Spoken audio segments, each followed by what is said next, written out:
ஏசாயா 51 அதிகாரம். நீதியை பின்பற்றி கர்த்தரை தேடுகிற நீங்கள் எனக்கு செவி கொடுங்கள்.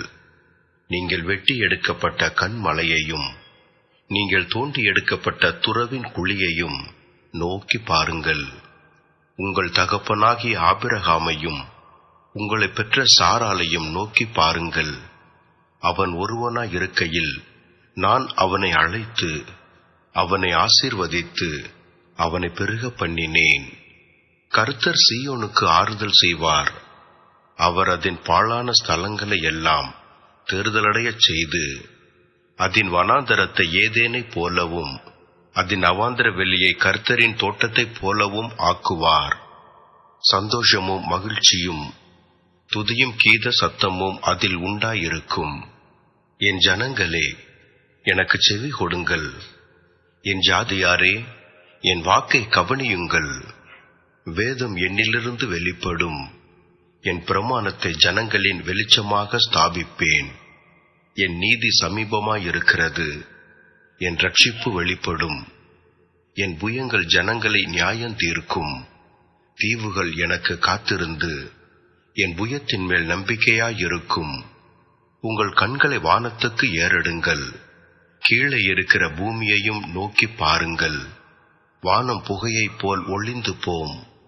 பூமி வஸ்திரத்தைப் போல் பழசாய் போம். அதன் குடிகளும் அப்படியே ஒளிந்து போவார்கள். என் ரட்சிப்போ என்றென்றைக்கும் இருக்கும். என் நீதி அற்றுப்போவதில்லை.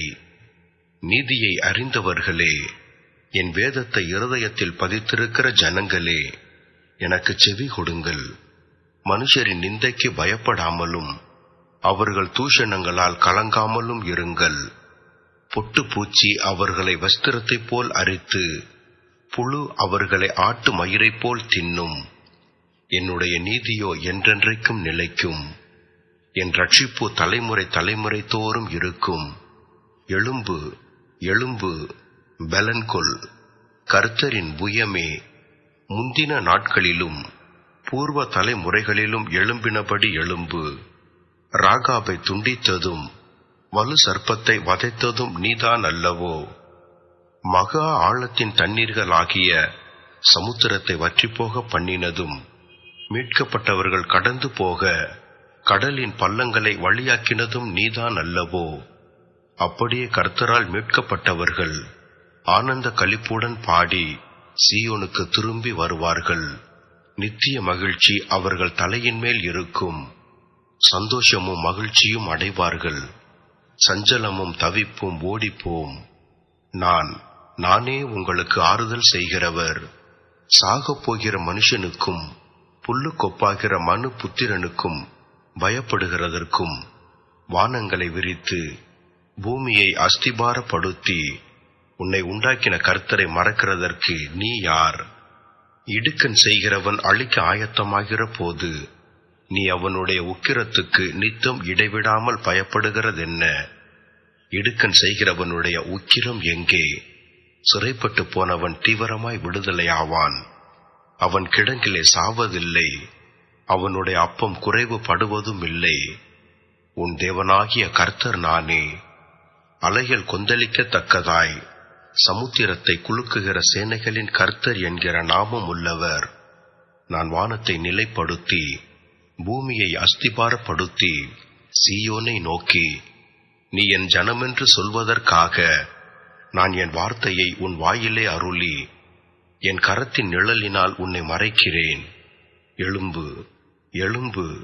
கர்த்தருடைய உக்கிரத்தின் பாத்திரத்தை அவர் கையில் வாங்கி குடித்திருக்கிற எருசலேமே, எழுந்து நில். தத்தளிக்கச் செய்யும் பாத்திரத்தின் வண்டல்களை உறிஞ்சி குடித்தாய். அவள் பெற்ற புத்திரர் எல்லாரிலும் அவளை நடத்துவார் ஒருவரும் இல்லை. அவள் வளர்த்த குமாரர் எல்லாரிலும் அவளை கை கொடுத்து அழைப்பார் ஒருவரும் இல்லை. இவ்விரண்டும் உனக்கு சம்பவித்தது. உனக்கு பரிதபிக்கிறவன் யார்? பாழ்கடிப்பும் சங்காரமும் பஞ்சமும் பட்டயமும் வந்தன. யாரை கொண்டு உனக்கு ஆறுதல் செய்வேன்? உன் குமாரர் மூர்ச்சித்து விழுந்தார்கள். அவர்கள் வலையிலே சிக்குண்ட கலைமானைப் போல எல்லா வீதிகளின் முனையிலும் கர்த்தருடைய உக்கிரத்தினாலும் உன் தேவனுடைய கண்டிதத்தினாலும் நிறைந்தவர்களாய் கிடக்கிறார்கள். ஆகையால் சிறுமைப்பட்டவளே, மதுபானம் குடியாமல் வெறி கொண்டவளே, நீ கேள். கர்த்தராகிய உன் ஆண்டவரும் தம்முடைய ஜனத்துக்காக வழக்காடப் போகிற உன் தேவனுமானவர் சொல்லுகிறது என்னவென்றால், இதோ தத்தளிப்பின் பாத்திரத்தை உன் கையிலிருந்து நீக்கி போடுகிறேன். இனி என் உக்கிரத்தினுடைய பாத்திரத்தின் வண்டல்களை நீ குடிப்பதில்லை. உன்னை நோக்கி நாங்கள் கடந்து போகும்படிக்கு குனியென்று சொல்லி கடந்து போகிறவர்களுக்கு நீ உன் முதுகை தரையும் வீதியும் ஆக்கும்படி உன்னை சஞ்சலப்படுத்தினவர்களின் கையில் அதை கொடுப்பேன் என்றார்.